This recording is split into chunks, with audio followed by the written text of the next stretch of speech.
ನೀನಾದನ serial ಇವತ್ತಿನ ಸಂಚಿಕೆಯಲ್ಲಿ ಏನೇನೆಲ್ಲ ಆಯಿತು ಅಂತ ಹೇಳ್ತೀನಿ ನೋಡಿ. ಇಂದಿನ ಸಂಚಿಕೆಯಲ್ಲಿ ಅಲ್ಲಿ ಡಾಕ್ಟ್ರನ್ನ ಹುಡ್ಕೊಂಡು ಹೋಗಿರ್ತಾಳೆ ನಮ್ಮ ದೇವಕಿ. ಡಾಕ್ಟ್ರನ್ನ ತಡೆದು, ನಾನು ಅಷ್ಟೊಂದು ಪ್ರೀತಿಯಿಂದ ಮಾತಾಡ್ಸಿದ್ದೀನಿ, ನೀವು ಹೋಗ್ತಾ ಇದ್ದೀರಲ್ಲ ಡಾಕ್ಟ್ರೇ, ನನಗೆ ಆ ಪೇಷಂಟ್ ವಿಷಯವಾಗಿ ಇನ್ನೊಂದು ಸ್ವಲ್ಪ ಇನ್ಫಾರ್ಮೇಷನ್ ಬೇಕು ನೀವು ಅಂತ ಹೇಳ್ಬಿಟ್ಟು ಕೇಳ್ತಾರೆ. ಅದಕ್ಕೆ ಡಾಕ್ಟ್ರು ನಿಮ್ಮ ಸವಾಸನೆ ಬೇಡ ನನಗೆ ಅಂತ ಹೇಳಂತಾರೆ. ಅದಕ್ಕೆ ಗೊತ್ತಾಯ್ತು ಬಿಡಿ ನಿಮ್ಗೆ ಏನು ಬೇಕು ಅಂತ ಹೇಳ್ಬಿಟ್ಟು ಒಂದಷ್ಟು ದುಡ್ಡನ್ನ ತೆಗೆದು ಡಾಕ್ಟ್ರ್ ಹತ್ರ ಕೊಡ್ತಾಳೆ. ಲಂಚ ಕೊಟ್ಬಿಟ್ಟು ಕೇಳ್ತಾಳೆ, ಆ ಪೇಷಂಟ್ನ ಮೀಟ್ ಮಾಡೋಕ್ಕೆ ಇನ್ನು ಯಾರ್ಯಾರು ಬರ್ತಿದ್ರು ಅಂತ ಹೇಳ್ಬಿಟ್ಟು. ನನಗೆ ನಿನ್ನ ದುಡ್ಡು ಬೇಡ, ನಿನ್ನ ಸಹವಾಸನೂ ಬೇಡ, ಇಲ್ಲಿಂದ ಹೋಗ್ಬಿಡು ಅಂತ ಡಾಕ್ಟ್ರ್ ಅಂತಾರೆ.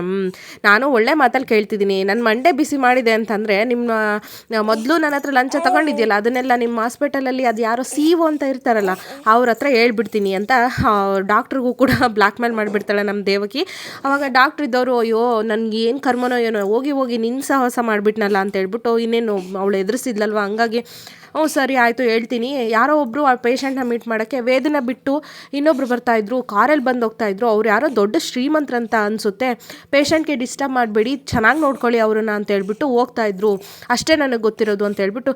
ಎಲ್ಲೋದ್ರು ಈ ಡ್ರೈವರು ಅಂತ ಹುಡ್ಕೊಂಡು ಡಾಕ್ಟ್ರು ಅಲ್ಲಿಂದ ಕಾಲು ಕಿತ್ಬಿಡ್ತಾರೆ. ದೇವಕಿ, ಶ್ರೀಮಂತರು ಬರ್ತಿದ್ರ, ಯಾರು ವಿಕ್ರಮ್? ವಿಕ್ರಮ್ ಅಲ್ಲ, ಅವ್ರು ಯಾರು ಅಂತ ನನಗೆ ಗೊತ್ತಿಲ್ಲ ಅಂತ ಡಾಕ್ಟ್ರ್ ಅಂತಾಳೆ. ಆವಾಗ ಯಾರಿರ್ಬೋದು ಈ ಇವ್ರನ್ನ ವಾರ್ಡನ್ನು ಮೀಟ್ ಮಾಡೋಕ್ಕೆ ವೇದನ ಬಿಟ್ಟು ಇನ್ಯಾರು ಬರ್ತಿದ್ರು, ಅವ್ರಿಗೂ ಈ ಪೇಷಂಟ್ಗೂ ಏನು ಸಂಬಂಧ ಇರ್ಬೋದು? ಒಳ್ಳೆ ಮಂಡೆ ಬಿಸಿ ಆಗ್ತಾ ಉಂಟಲ್ಲ, ನನಗೇನು ಗೊತ್ತಾಗ್ತಾ ಇಲ್ವಲ್ಲ ಅಂತ ದೇವಕಿ ಹಂಗೆ ತಲೆಯಲ್ಲಿ ಹುಳ ಬಿಟ್ಕೊಂಡು ಯೋಚನೆ ಮಾಡ್ತಾ ನಿಂತಿರ್ತಾಳೆ. ಇಲ್ಲಿ ಇನ್ನೊಂದು ಕಡೆ, ಈ ಕಡೆ ವೀರ ಮತ್ತು ಗುಲಾಬಿ ಇಬ್ಬರು ಮೀಟ್ ಮಾಡಿರ್ತಾರೆ. ನಮ್ಮ ವೀರ ಗುಲಾಬಿಗೆ ಹೇಳ್ತಾ ಇರ್ತಾನೆ, ಗುಲಾಬಿ ದೇವಕಿ ಇದ್ದಾರಲ್ಲ ಅವರು ಡಾಕ್ಟ್ರನ್ನ ಮೀಟ್ ಮಾಡಿದ್ರಂತೆ, ಅದು ಅಲ್ದಿರ ನಮ್ಮ ವಿಕ್ರಮ್ನ ಜೈಲಿಗೆ ಹಾಕ್ಸೋಕ್ಕೆ ಅವಳೇ ಏನೇನೋ ಪ್ಲ್ಯಾನ್ ಮಾಡ್ತಾ ಇದ್ದಾಳೆ ಅಂತ ವೀರ ಹೇಳ್ತಾನೆ. ಅದಕ್ಕೆ ಗುಲಾಬಿ ಇದ್ದವಳು, ಹೌದಾ ಅವಮ್ಮ ಯಾಕೆ ಆ ಥರ ಮಾಡ್ತಿರೋದು? ಮೊದಲಿಂದನೂ ಅವಳಿಗೆ ನಮ್ಮ ಮೊದಲಿಂದನೂ ವೇದನ್ ಕಂಡ್ರೆ ಆಗ್ತಾ ಇರಲಿಲ್ವಂತೆ, ಅದರಲ್ಲೂ ಇವಾಗ ವಿಕ್ರಮ್ನ ಮದುವೆ ಆಗಿ ಚೆನ್ನಾಗಿರೋದನ್ನ ಇದ್ದಿದ್ದು ನೋಡೋಕ್ಕಾಗ್ತಾ ಇಲ್ಲ ಅವಳಿಗೆ. ಏನಾದರೂ ಮಾಡಿ ಜೈಲಿಗೆ ಹಾಕಿಸ್ಬೇಕು ವಿಕ್ರಮನ್ನ, ಇವಳನ್ನ ಹೊರ ಕಳಿಸ್ಬೇಕು ಅನ್ನೋದು ಅವಳ ಪ್ಲ್ಯಾನು ಅಂತ ಹೇಳ್ತಾನೆ ವೀರ. ಅದಕ್ಕೆ ಗುಲಾಬಿ, ನಮ್ಮ ಕೆಲಸ ಇನ್ನೂ ಚೆನ್ನಾಗಾಯ್ತಲ್ಲ, ಇನ್ನೂ ಈಸಿ ಆಯ್ತಲ್ಲ, ಒಂದು ಕೆಲಸ ಮಾಡು ವೀರ, ಅವಳಿಗೆ ದುಡ್ಡು ಕೊಟ್ಬಿಟ್ಟು ಪರ್ಮನೆಂಟಾಗಿ ಅವನು ಜೈಲಿಂದ ಹೊರಗೆ ಬರಲಿಲ್ದಂಗೆ ಏನೇನೋ ಸಾಕ್ಷಿನ ಕ್ರಿಯೇಟ್ ಮಾಡೋಕ್ಕೆ ಅವಳಿಗೆ ಹೇಳ್ಬಿಡು ಅಂತ ಗುಲಾಬಿ ಅಂತಾಳೆ. ಅದಕ್ಕೆ ವೀರ, ಏಯಪ್ಪ ಅವಳು ಸಹವಾಸ ಬೇಡಮ್ಮ, ನನಗೆ ಏನಾದರೂ ಮಿಸ್ ಆಗಿ ತಗ್ಲಾಕ್ಕೊಂಡ್ರೆ ಈ ಕೆಲಸ ಎಲ್ಲ ಮಾಡೋಕ್ಕೆ ಹೇಳಿದ್ದು ವೀರ ಅಂತ ಹೇಳ್ಬಿಟ್ಟು ನನ್ನನ್ನು ಆಮೇಲೆ ತಗ್ಲಾಕ್ಬಿಡ್ತಾಳೆ. ಮತ್ತೆ ಏನು ಮಾಡೋದು ಅಂತ ಗುಲಾಬಿ ಕೇಳ್ತಾಳೆ. ಏನಿಲ್ಲ, ಅವಳೇ ಸಾಕ್ಷಿ ಎಲ್ಲ ಕಲೆಕ್ಟ್ ಮಾಡಿ ನಮ್ಮ ವಿಕ್ರಮ್ನ ಜೈಲಿಗೆ ಹಾಕ್ಸೋವರೆಗೂ ನಾವಿಬ್ರು ನಿಂತ್ಕೊಂಡು ಮಜಾ ತಗೊಳ್ಳೋಣ ಅಂತ ವೀರ ಅಂತಾನೆ. ವಿಕ್ರಮ್ನ ಜೈಲಿಗೆ ಹಾಕ್ಸಿದ್ಮೇಲೆ ನಿನ್ನನ್ನು ನಮ್ಮ ಮನೆ ಮೇಯ್ನ್ ಡೋರಿಂದ ಎಂಟ್ರಿ ಕೊಡಿಸ್ತೀನಿ ಅಂತ ಗುಲಾಬಿಗೆ ಹೇಳ್ತಾನೆ ವೀರ. ಅದಕ್ಕೆ ಗುಲಾಬಿ ಇದ್ದವಳು, ನಿಮ್ಮಪ್ಪ ಸುಮ್ಮನೆ ಇರ್ತಾರಾ ಅಂತ. ನಮ್ಮಪ್ಪ ವಿಕ್ರಮ್ನ ಯಾಕೆ ಕ್ಷಮಿಸಿದ್ರು ಹೇಳು ಅಂತೇಳಿ ವೀರ ಕೇಳಿದ್ದಕ್ಕೆ ಗುಲಾಬಿ, ಅದೇ ಅವ್ನು ಬಿಟ್ರೆ ಗತಿ ಇಲ್ಲ ಅಂತ ಹೇಳ್ಬಿಟ್ಟು. ನಾವಿವಾಗ ಈ ವಿಕ್ರಮ್ನ ಜೈಲಿಗೆ ಹಾಕ್ಸಿದ್ವಿ ಅಂತಂದರೆ ಅವರಿಗೆ ನನ್ನ ಬಿಟ್ರೆ ಗತಿ ಇರಲ್ಲ, ಆವಾಗ ನಿನ್ನನ್ನು ಆರಾಮಾಗಿ ಮನೆ ಕರ್ಕೊಂಡು ಹೋಗ್ತೀನಿ, ಎಲ್ಲದಕ್ಕೂ ನಮ್ಮ ಅಪ್ಪಂಗೆ ನಾನೇ ಬೇಕು ಅವಾಗ ಅಂತ ವೀರ ಪ್ಲ್ಯಾನ್ ಮಾಡ್ತಿರ್ತಾನೆ. ಹಂಗಾದ್ರೆ ಯಾವಾಗ ಮದುವೆ ಆಗ್ತೀಯ ನನ್ನನ್ನು ಅಂತ ಗುಲಾಬಿ ಕೇಳ್ತಾಳೆ. ಏನಿಲ್ಲ, ವಿಕ್ರಮ್ ಜೈಲಿಗೆ ಹೋದ್ 3 ದಿನ ನಿನ್ನನ್ನು ಮಹಾರಾಣಿ ಥರ ಮನೆ ಮೇಯ್ನ್ ಡೋರಿಂದ ನಿನ್ನನ್ನು ಎಂಟ್ರಿ ಕೊಡಿಸ್ತೀನಿ, ಮದುವೆ ಆಗ್ತೀನಿ ಅಂತ ಫುಲ್ ಖುಷಿ ಆಗ್ತಾನೆ. ಅವಳು ತಪ್ಕೊಂಡ್ಬಿಡ್ತಾಳೆ ಗುಲಾಬಿ ವೀರನ್ನ.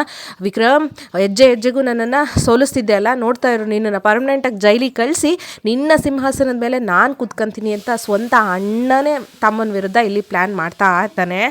ಇಲ್ಲಿನ ವೇದ ವಿಕ್ರಮ್ ಜೊತೆ ಕೇಳ್ತಾ ಇರ್ತಾನೆ, ಏನು ನನಗೆ ಅರ್ಥನೇ ಆಗ್ತಾ ಇಲ್ಲ ವಿಕ್ರಮ್, ಎಲ್ಲ ಒಂದಕ್ಕೊಂದು ಲಿಂಕೇ ಇಲ್ಲ ಅನ್ನೋ ಥರ ಆಗ್ತಿದೆ, ನನಗೆ ಕರೆಕ್ಟಾಗಿ ಹೇಳು, ನೀನು ಅವತ್ತು ಆಕ್ಸಿಡೆಂಟ್ ಆಗಿದ್ದೀನ, ನೀನು ಈ ಮದುವೆಗೆ ಹೋಗಿದ್ದೆ ಅಂತ ಹೇಳಿದ್ದಲ್ಲ, ಅಲ್ಲಿ ಎಷ್ಟೊತ್ತಿದ್ದೆ, ಅಲ್ಲಿ ಯಾರ್ಯಾರಿದ್ರು ಅಂತೆಲ್ಲ ಕ್ವಶನ್ ಮಾಡ್ತಾ ಕೂತಿರ್ತಾಳೆ. ಅಲ್ಲಿ ಬಾಲಮುನ್ನೂ ಇರ್ತಾರೆ. ಅವತ್ತು ಮದುವೆಗೆ ಹೋಗಿದ್ದೆ ಬೇತಾಳ, ನಾನು ಒಂದು 15ರಿಂದ 20 ನಿಮಿಷ ಮದುವೆಲಿದ್ದೆ ಅನಿಸುತ್ತೆ, ಆಮೇಲೆ ತುಂಬ ಕ್ರೌಡ್ ಇತ್ತಲ್ಲ, ನನಗೆ ಅಲ್ಲಿ ಇಷ್ಟ ಆಗಲಿಲ್ಲ, ಒಂಥರ ಇರಿಟೇಷನ್ ಆಯಿತು. ಅಲ್ಲಿ ಇಬ್ಬರು ಲೋಕಲ್ ರೌಡಿಗಳಿದ್ರು, ಒಬ್ಬ ರಫೀಕ್ ಅನ್ನೋನಿದ್ದ, ಅವನ ಹತ್ರ ನಾನು ಬಿಡಿಸ್ಕೊಂಡೆ.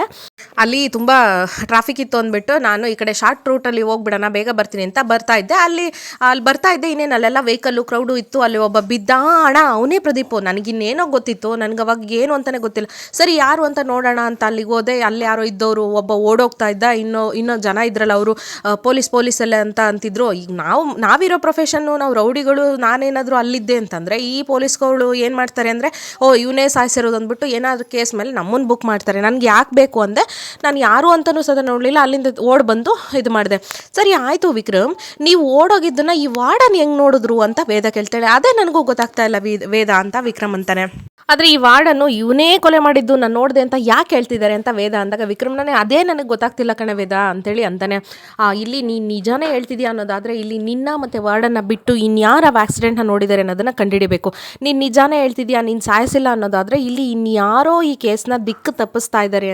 ಅವ್ರು ಯಾಕೆ ಈ ಥರ ಎಲ್ಲ ಮಾಡ್ತಿದ್ದಾರೆ, ಅವ್ರ ಉದ್ದೇಶ ಏನು ಅನ್ನೋದನ್ನ ತಿಳ್ಕೊಬೇಕು ಅಂತ ವೇದ ಅಂತಾಳೆ. ವಿಕ್ರಮ್ ನಾನು ಯಾರನ್ನೂ ಕೊಲೆ ಮಾಡಿಲ್ಲ ಬೇತಾಳೆ. ಆ ಟೈಮಲ್ಲಿ ಅವ್ನಿಗೆ ನಾನು ಎಲ್ಪ್ ಮಾಡಿಲ್ಲ ಅನ್ನೋದು ಬಿಟ್ಟರೆ ನಾನಂತೂ ಕೊಲೆ ಮಾಡಿಲ್ಲ ಅಂತ ಪಾಪ ಹೇಳ್ತಾನೆ ಇರ್ತಾನೆ.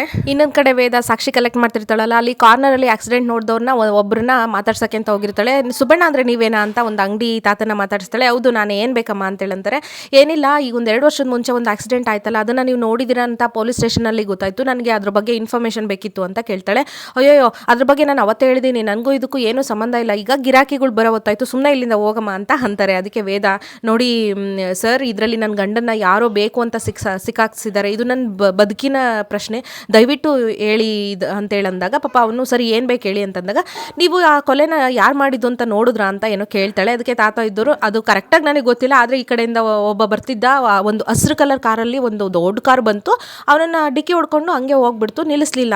ಹೌದಾ, ಹಸಿರು ಕಲರ್ ಕಾರೇನಾ? ಹೌದಮ್ಮ, ನನಗೆ ಚೆನ್ನಾಗೇ ಕಾಣಿಸುತ್ತೆ, ಇಷ್ಟೇ ನನಗೆ ಗೊತ್ತಿರೋದು, ನನಗಿನ್ನು ಬೇರೆ ಇನ್ನೇನು ಗೊತ್ತಿಲ್ಲ, ಇಲ್ಲಿಂದ ದಯವಿಟ್ಟು ಹೋಗು, ಗಿರಾಕಿಗಳು ಬರೋ ಟೈಮ್ ಆಯಿತು ಅಂತ ಅವಳನ್ನು ಬೈದ್ಬಿಡ್ತಾನೆ ಆತ. ಪಾಪ ವೇದ ಸರಿ ಬಿಡಿ ಆಯಿತು ಅಂತ ಹೇಳ್ಬಿಟ್ಟು ಅಲ್ಲಿಂದ ಬರ್ತಾಳೆ. ಬಂದವಳು ವಾರ್ಡನ್ ಮನೆಗೆ ಬರ್ತಾಳೆ. ವಾರ್ಡನ್ ಮನೆಗೆ ಬಂದು ಇನ್ನೂ ಏನೇನೋ ಅವಳನ್ನು ಕ್ವಶನ್ ಕೇಳಕ್ಕೆ ಹೋಗ್ತಾಳೆ. ನೋಡು ವೇದ, ಇಷ್ಟು ದಿನ ನಾನು ಅನುಭವಿಸಿರೋದೇ ನನಗೆ ಸಾಕಾಗಿದೆ, ಇಲ್ಲಿಂದ ಹೋಗ್ಬಿಡು ಅಂತ ವಾರ್ಡನ್ ಕೈ ಮುಗಿತಾಳೆ. ವಾರ್ಡನ್ ಗಂಡ ಇದ್ದವನು, ನೀನೇನೋ ನನ್ನ ಹೆಂಡ್ತಿಗೆ ಟ್ರೀಟ್ಮೆಂಟ್ ಕೊಡಿಸಿ ಒಳ್ಳೇದು ಮಾಡ್ತಿದ್ದೆ ಅಂತ ತಿಳ್ಕೊಂಡಿದ್ದೆ, ಆದರೆ ನಿನ್ನ ಗಂಡನ್ನ ಇದರಿಂದ ಬಚಾವ್ ಮಾಡೋಕ್ಕೆ ಅವಳಿಗೆ ಟ್ರೀಟ್ಮೆಂಟ್ ಕೊಡಿಸ್ತಿದ್ಯಾ ಅಂತ ಇವಾಗಲೇ ಗೊತ್ತಾಗಿದ್ದು. ನಾನು ಬಿಡಲ್ಲ, ಆ ವಿಕ್ರಮ್ ವಿರುದ್ಧ ಕಂಪ್ಲೇಂಟ್ ಕೊಟ್ಟು ನನ್ನ ಹೆಂಡ್ತಿಗೆ ನಾನು ಕಂಪನ್ಸೇಷನ್ನ ಕೇಳ್ತೀನಿ.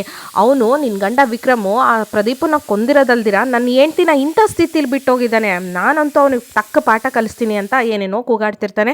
ವೇದ ಇದ್ದಳು, ನಾನು ಕಂಪ್ಲೇಂಟ್ ಕೊಡ್ಬಿಡಿ ಅಂತ ಹೇಳಿಲ್ಲ ಅಣ್ಣ, ಕಂಪ್ಲೇಂಟ್ ಕೊಡ್ರಿ, ಆದರೆ ಸರಿಯಾಗಿ ತಿಳ್ಕೊಂಡು ಕಂಪ್ಲೇಂಟ್ ಕೊಡಿ, ನನ್ನ ಗಂಡ ಕೊಲೆ ಮಾಡಿರೋದೇ ನಿಜ, ಆದರೆ ಅವ್ರ ಜೊತೆ ನಾನು ಕೂಡ ಶಿಕ್ಷೆ ಅನುಭವಿಸ್ತೀನಿ ಅಮ್ಮ, ದಯವಿಟ್ಟು ಕರೆಕ್ಟಾಗಿ ಹೇಳಿ ಅವತ್ತು ಏನಾಯಿತು ಅಂತ ಕೇಳಿದಾಗ ವಾರ್ಡನ್ ಮತ್ತೆ ಹೇಳ್ತಾಳೆ, ಆವತ್ತು 9 ಗಂಟೆ ಸುಮಾರು ನಾನು ನಡ್ಕೊಂಡು ಮನೆಗೆ ಹೋಗ್ತಾ ಇದ್ದೆ, ಅವಾಗೊಂದು ದೊಡ್ಡ ಕಾರ್ ಬಂದು, ಹಸಿರು ಕಲರ್ ಕಾರು, ಅವನಿಗೆ ಡಿಕ್ಕಿ ಹೊಡೆದು ಹೋಯ್ತು, ಆ ಕಾರಿಂದ ನಿನ್ನ ಗಂಡ ಇಳಿದು ಅವ್ನ ಮೂಗಿನ ಹತ್ರ ಬೆರಳಿಟ್ಟು ಚೆಕ್ ಮಾಡ್ದೆ, ಅವ್ನು ಸತ್ತಿದನೋ ಇಲ್ಲ ಅಂತ ಹೇಳ್ಬಿಟ್ಟು ಆಮೇಲೆ ಕಾರ್ ಹೊತ್ಕೊಂಡು ಹೋದ ಅಂತ ಹೇಳ್ತಾಳೆ.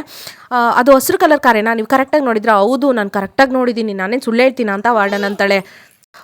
ಆ ತಾತ ನೋಡಿದ್ರು ಅವರು ಹಸಿರು ಕಲರ್ ಕಾರು ಅಂತಂದರು. ವಾರ್ಡನು ಅದನ್ನೇ ಹೇಳ್ತಾ ಇದ್ರೆ, ಹಂಗಾದ್ರೆ ನಮ್ಮ ವಿಕ್ರಮ್ ಏನಾದ್ರೂ ಕೊಲೆ ಮಾಡಿ ಸುಳ್ಳು ಹೇಳ್ತಿರ್ಬೋದಾ ಅನ್ನೋದು ಕೂಡ ಪಾಪ ವೇದನ್ ತಲೆಗೆ ಬಂದ್ಬಿಡುತ್ತೆ ಒಂದು ನಿಮಿಷ.